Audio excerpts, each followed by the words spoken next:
Hello, everyone. Welcome to another episode of Contact Lost. Today we will be interviewing one of our regular guests, Lesiu. Hello. Hello, everyone. So, first of all, a massive thank you to our sponsors, Weyland-Yutani and the Army Painter, as well as our community of Patreons. Lesiu, you again will be playing for Team Poland this year. How are you feeling about that? Well, it's like my I lost Just count. to, just another Another Tuesday, year, right? another year, another wasted summer. Instead of enjoying the beautiful weather outside, I'm stuck inside playing every evening on TTS, and then when I have like a weekend off, instead of going somewhere with my family, I'm going to meet with my nerdy friends and move those plastic figurines again. And yet again, I told myself, no, this summer I'm not gonna bother. And yet again, it happens. Yeah, but it's also a Life lot of fun and decisions. it's very rewarding. So we Okay. are just addicted. That's actually something I wanted to ask you because you're returning for the third consecutive year. So, third or fourth, is it? Fourth, Third, fourth? fourth. Yeah. So, well, essentially, you've been playing at each of these since the event has restarted after COVID. Whilst quite a few regulars have decided to take like a gap year or just generally not participate this year. So, where are you finding the motivation to keep going again and again? Um, I don't know. I just like this game, and I like competing. And Team Poland is always a lovely place to be. We are always getting some new ideas, mm, some new emotions. There is a lot of fun just playing for Team Poland, and also our community, the Polish community, is great. So there is a lot of motivation coming from there to just try to push this team, try to push our scores as high as possible, and our results as good as we can. Yeah, so I guess that's one motivation, and the other is just my personal thing that I like to compete in Warhammer, and I'm not regular enough to do it in singles. Mhm. So this one time of the year when I can spend a lot of time preparing and playing, I can try to compete with all the best players in the world, and it is motivating, I believe. Yeah, I think so too. I mean, just the opportunity to play is sort of a reward in itself, right? I think you can look at it that way.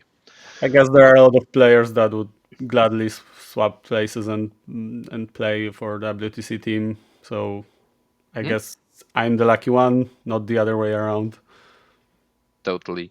So, as part of the preparation for this year, did you or which events did you manage to attend with the team? Mm, Recently, we've been to Sweden for a Nordic Cup. So I Mhm. was there with my Demons. And other than that, I attended both Pyras this year for the both international Pyras. So the Mhm. one that Mason held like 2 weeks ago or 3 weeks ago. Time flies. And the other one that was in February.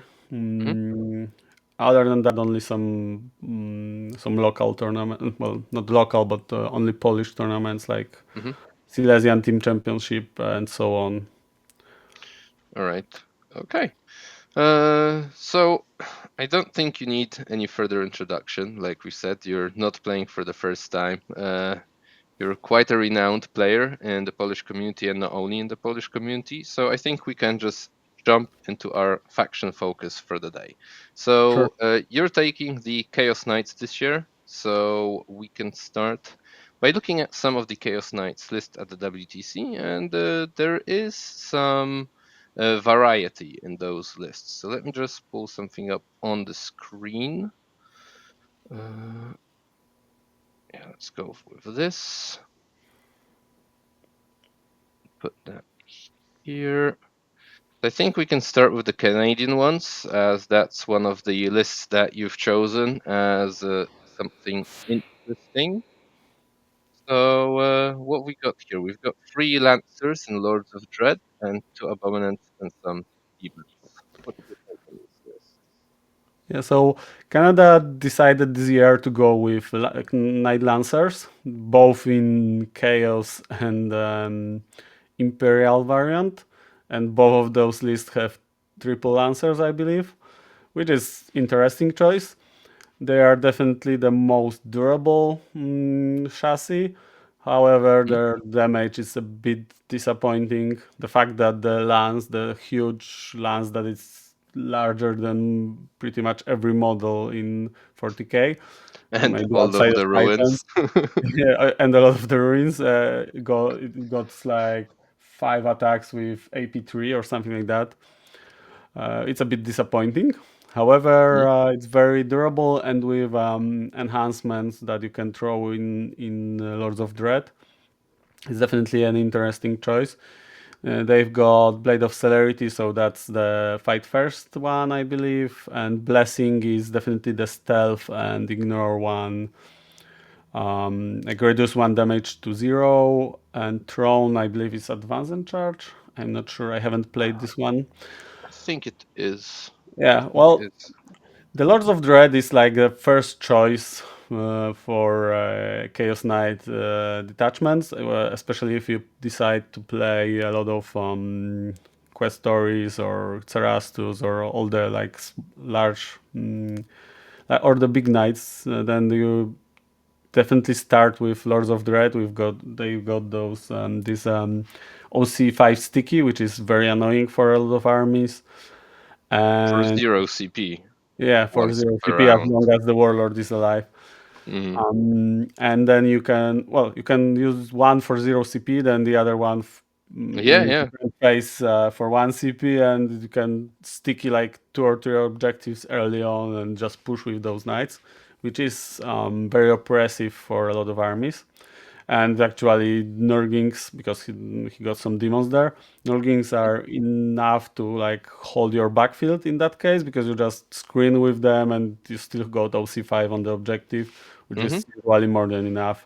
Yeah, to if you got like a wall of knights in front, and to be honest, that's more or less the type of list Strategy I here. played at the beginning.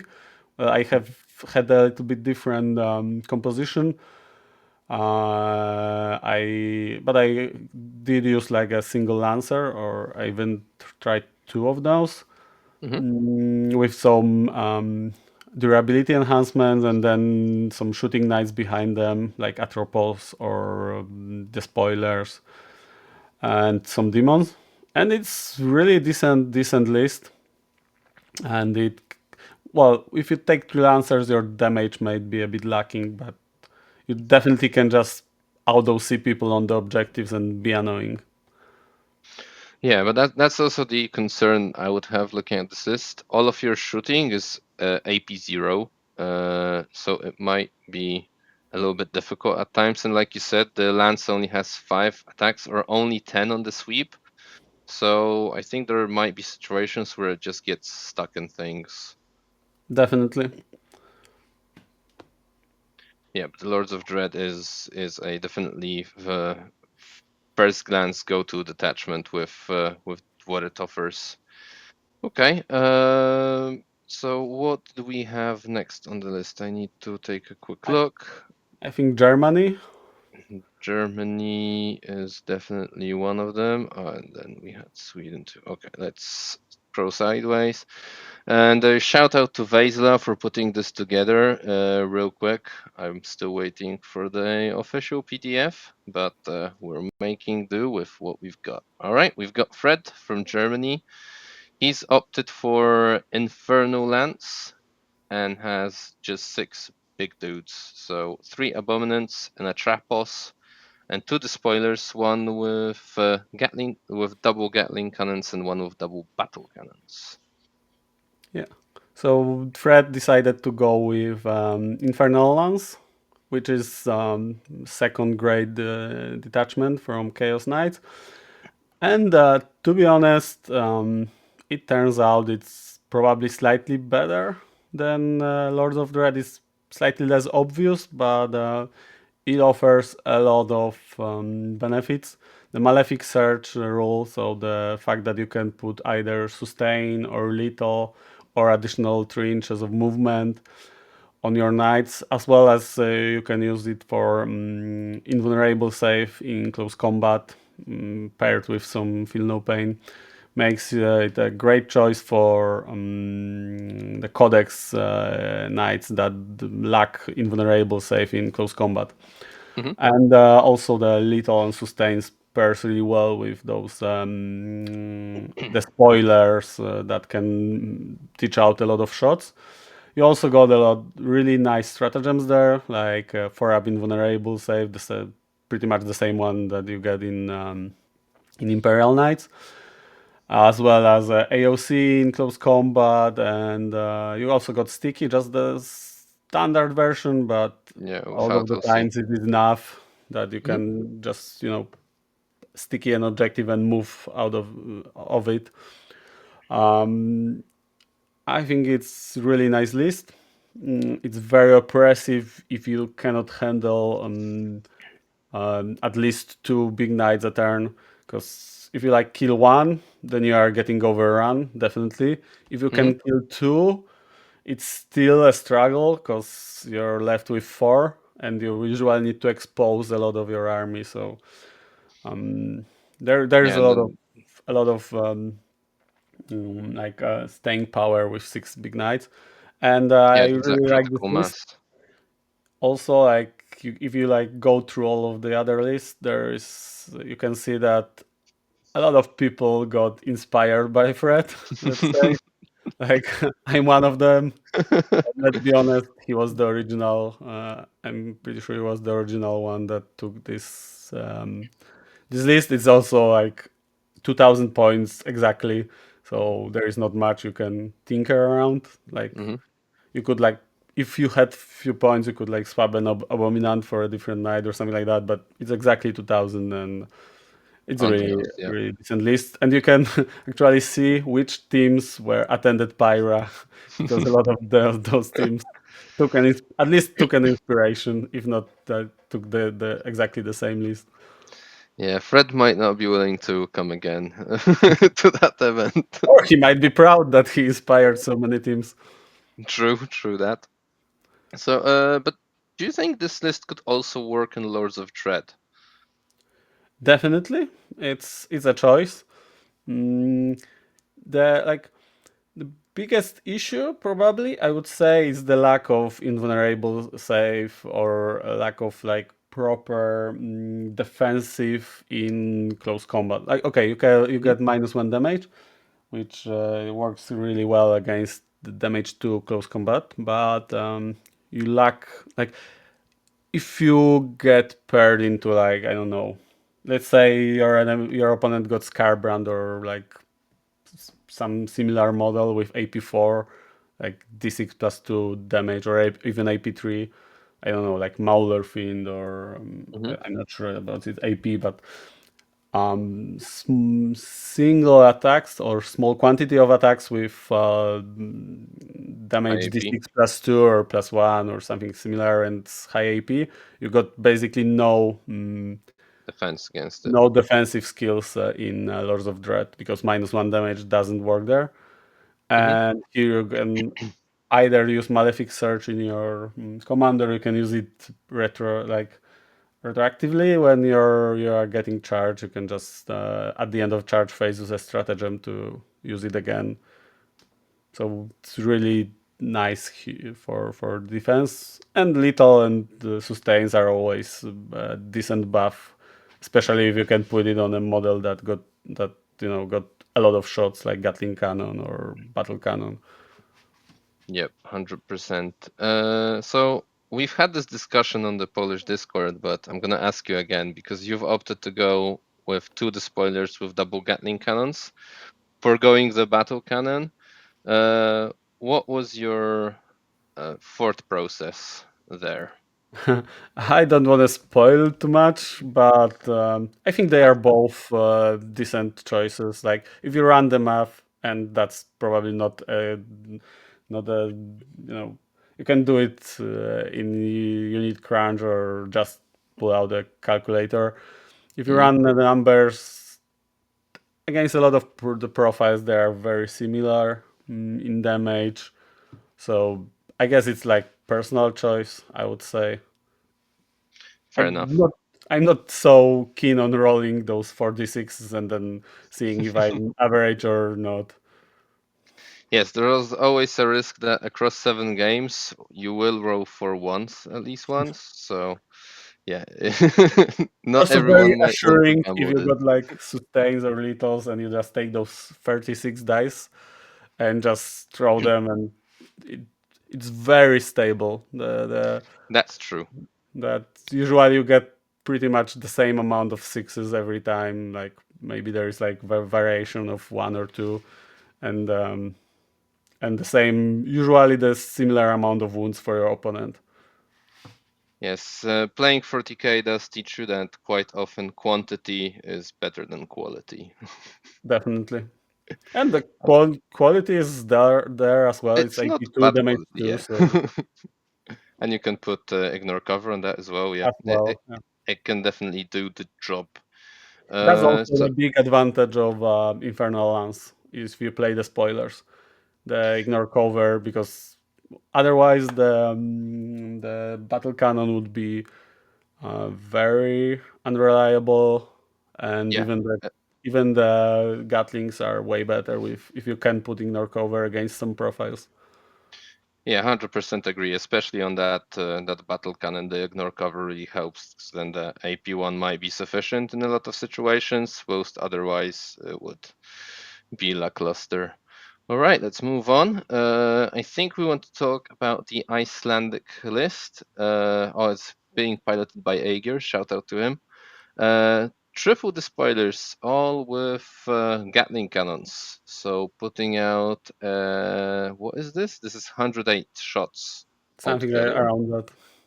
And then he's got 7 little guys. So this is the first list that we're looking at that has both the little guys, the war dogs, and the big knights, which is interesting, which is nice to see.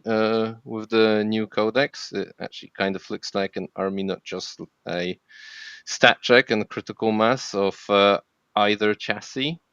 Yeah, but here we are. So he's taking this for the Infernal Lance, obviously coupling up the insane amount of shots with either sustained or lethals, depending on the profile of the opponent.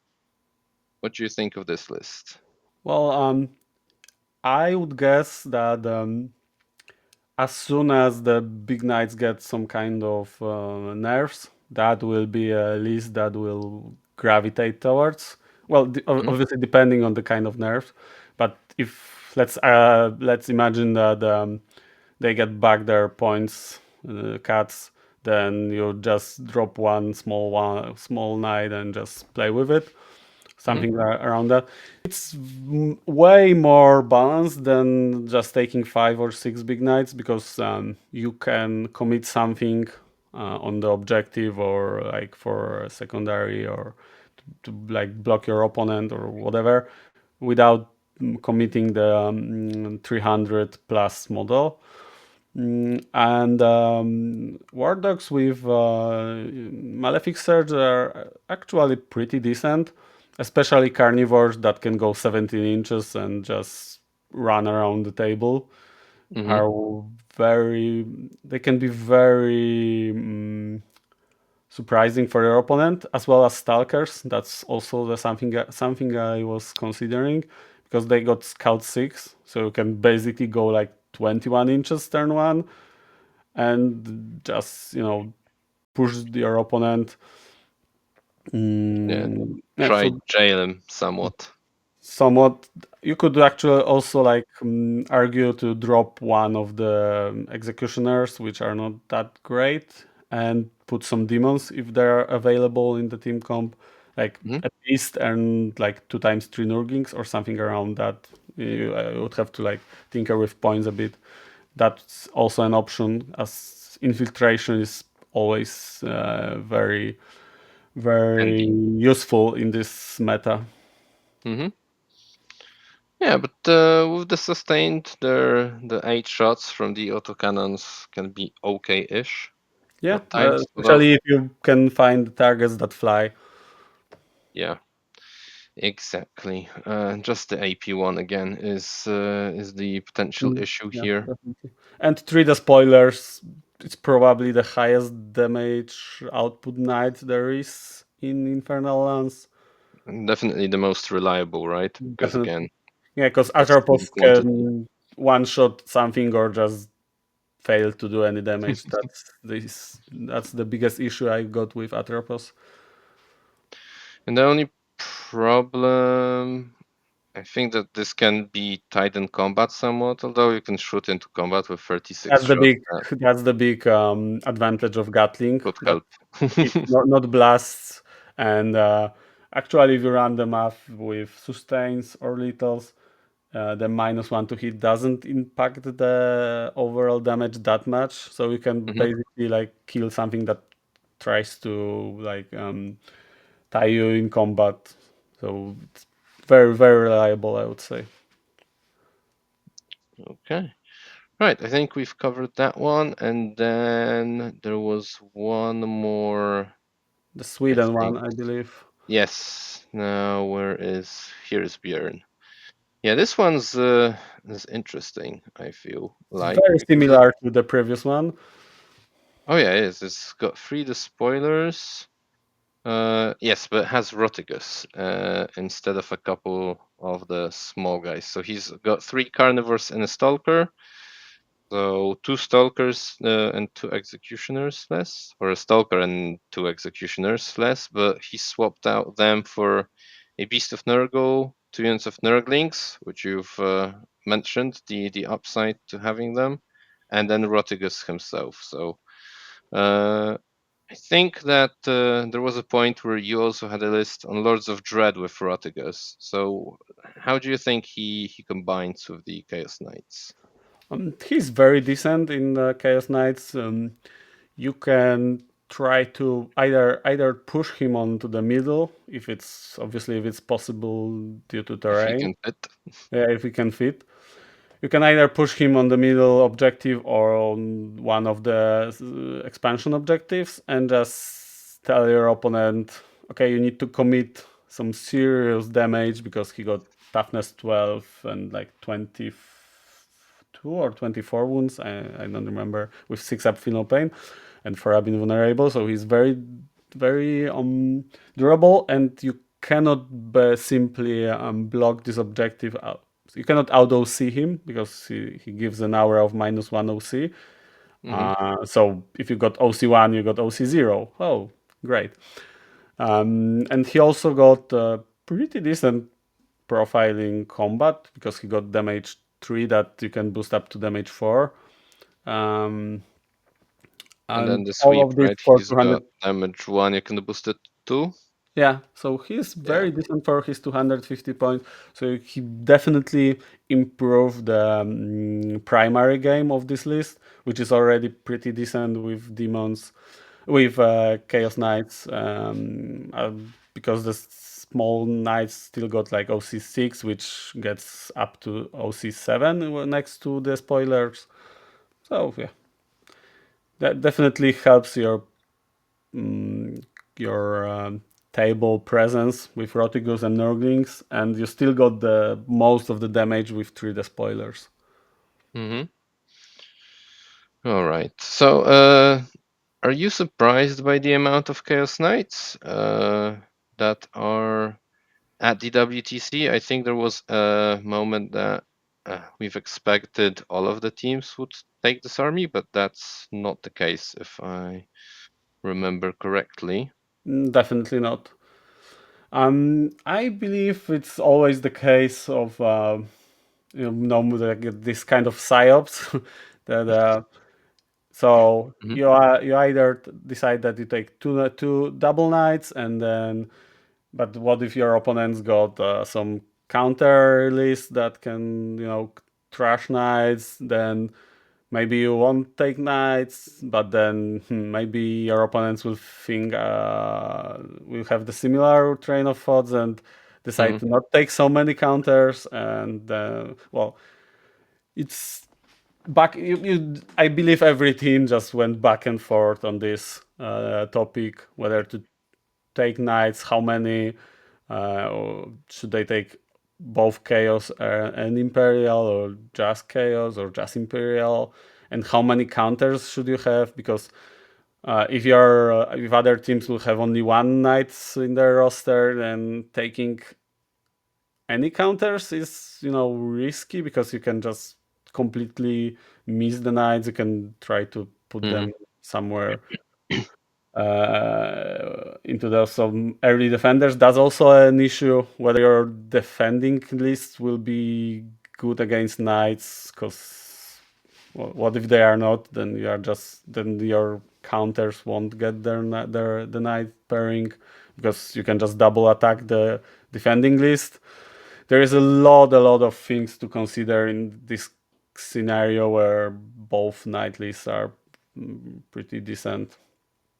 And Yeah. I guess every team got well, and not every, but a lot of teams got different ideas how the meta will look like, and what will be their answers. So I believe that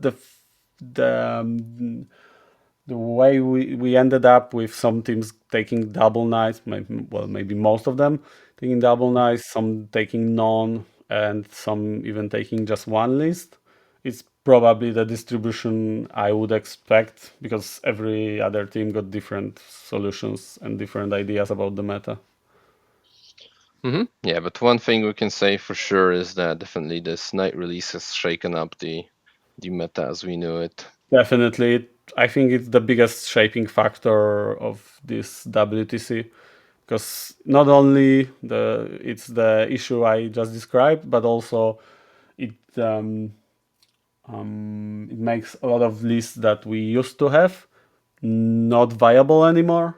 Mm-hmm. Because if you cannot handle knights at all, your list like instantly becomes way worse in double knight meta. Like let's say Emperor's Children, they were like one of the most popular and one of the strongest armies Mm-hmm. just in the previous meta, and then not only they got some nerfs, but then the knights came in, and at least the standard list that was based on them Demon Prince and strength 4 and 5 marines, Mm-hmm. very not prepared to face toughness 11 vehicles in mass Yes. numbers. Exactly. The fact that you can now take double the amount that you could before of big knights is definitely a problem for that army specifically, at least. And there are a lot of different builds that also suffered the same fate. Like Grey Knights were definitely somewhere in the meta, and now they are not there. I believe. I don't think any like top teams took Grey Knights, because all of them Only their one shooting, team in general took them, I think. yeah, all of their shooting is wounding knights on 5-ups, which Mm-hmm. is not the place you want to be in. No, especially when you don't have rerolls, it's or any like +1 to wound or anything like Or that. lethals. It's a pain to kill them. Uh, yeah, so that definitely has shaken things up. And if your list has two reds, the like in the matrix, then it really is a question of whether it's worth taking at all, right? Because it just becomes a liability in the pairings process. Yeah, you need to decide that it has a lot of greens or dark greens to counter it, Mm-hmm. and then you can be like That's a the point. pairing princess. But it's always a question of choice, and whether your pairing team will manage to work with it. Yep, 100% agree. All right, you've played Demons for the majority of the season, though. So since no one else on the team, or actually no one on the team, is taking Demons, I think we can have a little bit of a faction focus with you on that one as well. Although, before we jump into any of the lists, I have to say I expected more Demons, but Are they also a faction that suffers from the double knight release, in your opinion? It definitely impacts the demon community, let's say. Um, the issue is that while demons got better, at least the big demons got better invulnerable save, they got way less wounds than knights, and now their points cost are very similar. Like Yeah, Bloodthirster costs Bloodthirster or the same as the Bellator, spoiler, yeah, for example. and he got like 18 wounds. Obviously, we have a 4-up invulnerable, but a lot of knights can do it as well against shooting Mm-hmm. and can have some kind of invulnerable or AOC in combat. So they are way more, well, they are definitely more durable and can be an issue for demons to fight them, I believe. Right, sure. Okay, so for demons, we've got two main archetypes based on the two detachments that they've got. Well, obviously they have more, but I think just the two are really seeing play now. And in terms of players, we've obviously got the elephant in the room, so that's Nicholas from Team Germany. He's had a fantastic season so far. So let's take a look at what he's got. So he's got Be'lakor and the jumpy Bloodthirster, as one might expect from Shadow Legion. And Nurglings, some Seekers, the Beast of Nurgle, 18 Screamers, which I think at least at some point was a staple in Shadow Legion lists, and with Knights around, that still seems a fairly solid choice. And then a ACDC squad, some cultists and raptors for mission play, presumably. So, what's your take on Shadow Legion, Lesiu? So I believe Niklas is the one that solidified this kind of archetype for Shadow Legion. The one with 18 Screamers and 15 Raptors. Hmm. I believe it was one of the top picks before in the previous meta game, and I still think they are very decent. This is a very decent list. Um, the way it can oppressively like push early game with scouting ACDC and screamers that are very quick. You can just tie your opponent in a lot of wounds with invulnerable save as well as some modifiers like -1 to hit for screamers. And at the same time, the big demons will just try to kill stuff that is on like a single like flank or something like that. Hmm. And it's for a lot of lists this tough to deal with. And you also got some uppy downy, some leadership shenanigans. The Raptors can make you test the leadership on -2, if I believe, if you combine it with Shadow of Chaos. Hmm. So your defensive in close combat is very unreliable, let's say. Mm, so it is very interesting list. I'm a bit mm, not sure how it works against knights. It's definitely a possible issue it might have in pairings, but I really Hmm. like this list, and I think if we played a few months ago, I would go for something similar. Okay, what do you think of the ACDC unit here? It's having just one of these, like good early pressure. Well, that's the scout enhancement here. Yeah, It's so very it that's. works very well with ACDC brick because it's scout 9, if I remember correctly. Hmm. So you can basically put it very aggressively on the line, and if you go second, just move it back behind some ruin or ahead in behind some ruin. Hmm. It gives you a lot of flexibility when deploying your ACDC, and against some like armies that are mostly shooting based. Like let's imagine the previously very popular Ultramarines list. You could just argue to just scout 9, move 6 plus advance and charge plus charge, and just shove it into your opponent's front line, and then just consolidate it and say, okay, you want to shoot me? Sure, but you need to move back another 7 inches, or I will just surge into you. And that gives you a lot of board control early on, because then your opponent is basically stuck in his deployment zone for at least 2 turns. Mm-hmm.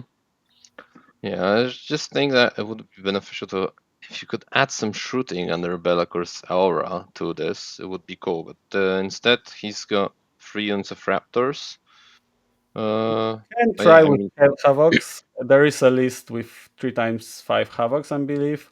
mhm, I think Thailand or one of the countries took very similar list with swapped the Raptors for Havocs, and mhm, obviously they had to cut some, like 1 unit, because Havocs are like 35 points more. They are expensive, 125, I yeah. believe. The issue with Havocs is they are very extremely even random. Those are 4 Mm-hmm, shots, 3 ups with sustains, without any like hit reroll, wound reroll. Obviously, you can have reroll ones to hit from Blackor, but then you are not in Lone Aura, and then they just die with mm-hmm. any like shoot back.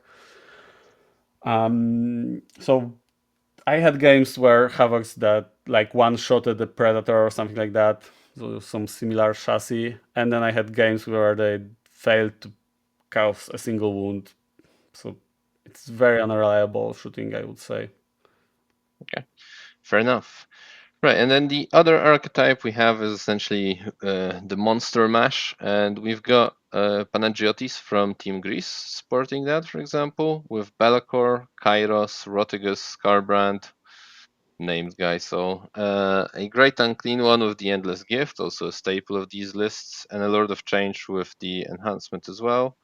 Then just some uppy downy doggies and a Beast of Nurgle, which are good supporting unit choices, I would say. So what do you think of the Monster Mash? How does that stand in the current meta? So that's basically a very popular, another very popular list we've seen during the springtime, because of some points cuts and some rules changes we had in the new index we've got in March, I believe, or somewhere around that. So Mhm. especially Skarbrand and Be'lakor seen a lot of love from GW. So Be'lakor Yep. went up in points, but his rules were Yeah, he's got a massive greatly improved. profile glow up. Yeah. As well as Skarbrand, he's now a beast in combat. Mm, he got a lot of attacks. He got advance and charge built into his profile. He even fights harder than when he's like on his last wounds. Hmm. So those are 2 really great units, as well as Rotigus. We have already discussed him when we talked about Chaos Knights. And you couple it with Great Unclean One with Endless Gift, which is very, very tough to kill with 4 up Feel No Pain, and now he got Toughness 13 because he gives Hmm. an aura of +1 toughness, which means that even last cannons wound him on 5 ups. So he's very annoying to kill. So he Hmm. can just hold your. He can just. You can put him on one of the objectives, and unless Forget you about it. commit something there, then that's yours basically. He also got Hmm. very like reasonable Overwatch, so it's not enough to put like 5 scouts or something like that on this objective, because he will probably kill one of them in Overwatch, which means that his OC5 is enough to hold it. Hmm. And then you couple it with Kairos, which he gives you basically 2 things. One, additional CPs, and 2, he gives you Lord of Deceit aura, which is very important in your push turn. So you can uppy downy him and just drop the really large area of +1 command point on the stratagems because of his 100 millimeter base. if you couple it with 12 inches aura, it's very annoying for your opponents. And then you take Lord of Change to have some shooting, because actually Kairos coupled with Lord of Change has very reasonable shooting, because their Lord of Change buffs Kairos strength to 10. So you basically have a way to kill a vehicle from 18 inches away, or even 24. Depends like on the defensive profile, because one of the Lord of Change weapons is 18, the other one is 24. So if you couple all of this, it's got very reasonable damage, and its defensive profiles is really, really tough. Uh, the problem is you cannot push it just straight up against a lot of armies, because some like the Lord of Change, Kairos, and even Balakor can be one-shotted with a lot of units. So you need to Mhm. play, I would say, smart, and just push it on like one flank, kill some stuff, then you can up it down a lot of stuff and push it on the other flank, and just face, um, make your front line being a Great Unclean One and Rotigus. And it can work. I Mhm. actually played it in the very similar list in Sweden for Mhm. Nordic Cup, and it played pretty well. I didn't have Rotigus, I had way more trash units. Okay. Um, but its damage is there, and there's a lot of tricks, and it's really tough to completely like flatline zero this list, because you can always just up it down around and just score some primaries, score some secondaries. The issue I have here is knights again. A lot of those profiles are not great into knights, and if you lose Scarbrand or Bellacore, then you don't have a very like reliable Night Killer. knight killer. And even Scarbrand, if you face a knight that got a 5-up invulnerable in combat, even Scarbrand shouldn't one-shot him, Mhm. because on you won't on 3-up, and then he's a 5-up invulnerable, so he's like 3 or maybe 4 wounds go through, so it's definitely not enough to one-shot the knight. And then Yeah, you need it's always 5 risky. to go through, right? Yeah, Nowadays, if it's a healthy night. yeah. So it's always risky maneuver. So I would. That's an issue you have there. Yeah, You I'm have just I just got thinking because it's somewhat similar of a stat check to the six knights, but you have in total like one or two knights worth less wounds than you have with the six knights. So in a meta where knights are so predominant, you also have some counters to it. So wouldn't this list suffer from the l- lists that counter knights as well? Just definitely. wondering if that might exactly be a reason why it's maybe not the best moment for it in the That's metagame. another issue. Definitely, if a lot of teams are prepared for 6 Chaos Knights, then they are definitely prepared for 6 Demons. As we already discussed, their defensive profile is very similar. Even the invulnerable save doesn't help them. The only model that it's way tougher is Grey Unclean One, but you can also just ignore him, because he will just hold his objective. That's all that he will do, Hmm. and just try to kill all the other demons. And if you have like 10 fire dragons with Fuegan, then sure, you are prepared for a demon that got pretty much similar defensive profile, but just 18 wounds. Hmm. Right, yeah, 100% agree. And we've got one more demon list to cover, and this is actually one that is somewhat fresh, somewhat different. This is Ryan from Malta. He's actually had a fantastic run last year with demons as well, where the demons maybe weren't that strong. I don't think they were an obvious choice last year. Well, maybe not anymore this year as well, but never mind that. So he's playing Shadow Legion as well, but he doesn't have any big guys. Am I seeing three ACTC units? And then like 40 pink horrors to go with that. It's Even one, 50. two, yeah, 50, and then a unit of plague bearers to add to that as well. So this is as hordy as demons can get nowadays, I think.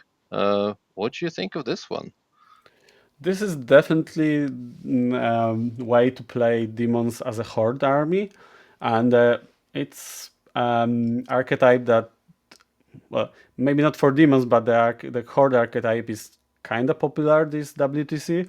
A lot of teams decided probably that it's one way of dealing with knights, as they usually don't have that many attacks. So you can just try to tarp it, knight into a lot of bodies. Like France got a lot of horde armies.